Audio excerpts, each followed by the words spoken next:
নমস্কাৰ সকলোকে আৰু এটা নতুন ভিডিঅ'লৈ স্বাগতম। আপোনালোকে দেখিছে কেইদিনমানৰ পৰা আমাৰ অসমলৈ এখন মুম্বাইৰ পৰা বিমান আনি থকা হৈছে আৰু বিমানখন কিহৰ বাবে অনা হৈছে সকলোৱে জ্ঞাত হয়। তথাপি মই ক'বলৈ আহিছোঁ যে বিমানখন এখন ৰেষ্টুৰেণ্ট খুলিবলৈ অনা হৈছে।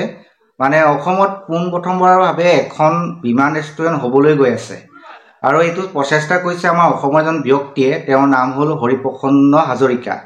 তেওঁ যেতিয়া আপোনাৰ বাহিৰত গৈছিল তো তেওঁ দেখিছিলে যে এনেকুৱা ধৰণৰ কিছুমান যিবিলাক ম্যাদ উকলা বিমান হয়, মানে যিবিলাক জাহাজ আপোনাৰ মানে ম্যাদ উকলি গৈছে, ব্যৱহাৰযোগ্য ন, তেওঁলোকে সেইবোৰ ক্ৰয় কৰি তাত কিছুমান ৰেষ্টুৰেণ্ট খুলিছিলে। সপোন পুহি ৰাখিছিলে মনতে। তেওঁ ভাবিছিলে যে মই অসমতো এখন বিমান মানে ৰেষ্টুৰেণ্ট খুলিম। তো তাৰ কাৰণে তেওঁ প্ৰচেষ্টা কৰি তেওঁ কোটি টকাত মানে আপোনাৰ ব্যয় কৰি পেলাই এখন বিমান কিনি আনিছে। তো বহুত ঘাট প্ৰতিভাগতৰ মাজত আপোনাৰ বিমানখন আনি থকা হৈছে। মাজতে দেখিছিলোঁ অৰুণাচলত লাগি ধৰিছিলে। লগাৰ পিছত হয়তো বিমানখনৰ মানে হাৱাটো খুলি দিয়া হৈছিলে। তাৰপিছত বহুত সময় আপোনাৰ ৰিঙৰ ওপৰতে আপোনাৰ বিমানখন অনা হৈছিলে। অকল কোনোমতে আমাৰ অসম সোমাইছেহি জাহাজখন।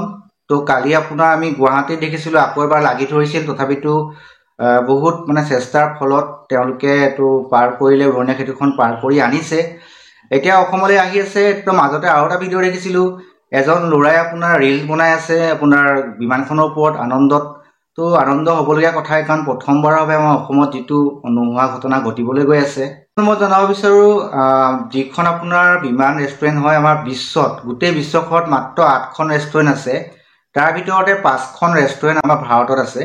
হৰিপ্ৰসন্ন হাজৰিকাই কয় যে মানে তেওঁ এটা সপোন আছিল, তেওঁ বাহিৰতে দেখিছিলে যে এনেধৰণৰ বিমানসমূহে ৰেষ্টুৰেণ্ট বনোৱা হয়। তেওঁ তেতিয়াৰ পৰাই মানে সপোন পুহি ৰাখিছিল যে ময়ো অসমত এখন ৰেষ্টুৰেণ্ট খুলিম। তাৰ সফলতা এতিয়া তেওঁ পাইছে আৰু তাই বিমানখন কোটি টকাত কিনি আনিছে। কিনি আনি পেলাই আপোনাৰ এতিয়া আমাৰ অসমৰ দিশে আনি আছে আৰু অসম হৈ পেলাই আপোনাৰ শিৱসাগৰলৈকে বিমানখন নিব। কিন্তু এটা বহুত মানে বিপদৰ কথা যে আপোনাৰ কাজিৰঙাৰ পথটো বহুত বেয়া। তো তাৰ বিকল্প হিচাপে তেওঁলোকে কৈছে যে লখিমপুৰ হৈ ডিব্ৰুগড় হৈ পেলাই মানে শিৱসাগৰলৈ নিয়াৰ এটা কল্পনা কৰিছে। তো কি হয় এতিয়া দেখা যাব। তো বন্ধুসকল, আশা কৰোঁ সকলোৱে বিমানখনত উঠিবলৈ পাই বহুত সুখী হ'ব আৰু এনেধৰণৰ ৰেষ্টুৰেণ্টত হয়তো আজিলৈকে কোনো গৈ পোৱা নাই। মই এটা আপোনাৰ ভিডিঅ' ক্লিপ দেখাইছোঁ, চাওক। তাত আপোনাৰ দেখিব যেতিয়া আপুনি ৰেষ্টুৰেণ্টখনত যাব আপোনাৰ ৰেষ্টুৰেণ্ট যেন নালাগিব, তাত একদম বিমানৰ নিচিনা আপোনাৰ কিছুমান সুবিধা থাকিব। আপুনি গৈ অহাৰ পিছত টিকেট কাটিব লাগিব, কাউণ্টাৰতো আপুনি সোমাব।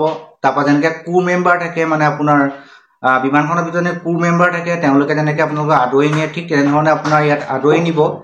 আৰু খাদ্যখিনি আপোনাৰ আমাৰ অসমীয়া খাদ্য বনোৱা কথা শুনি আছোঁ, বা কি হয় ভালকৈ নাজানো, কিন্তু আমাৰ অসমীয়া কিছুমান খাদ্য তাত বনোৱা হ'ব।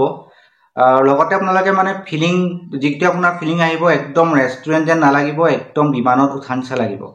তো আশা কৰোঁ সকলোখিনি সুকলমে হৈ যায় আৰু সোনকালে আপোনাৰ ৰেষ্টুৰেণ্টখন বনি উঠক, আমি তাকে আশা কৰোঁ। তো বন্ধুসকল, ভিডিঅ' চাই কেনে পালে মোক কমেণ্ট কৰি জনাব আৰু যদি চেনেলত নতুন হয় চেনেলটো ছাবস্ক্ৰাইব কৰি দিব। তো আজিলৈ ভিডিঅ'টো ইমানেই আছিলে। তো আজিলৈ বাই বাই।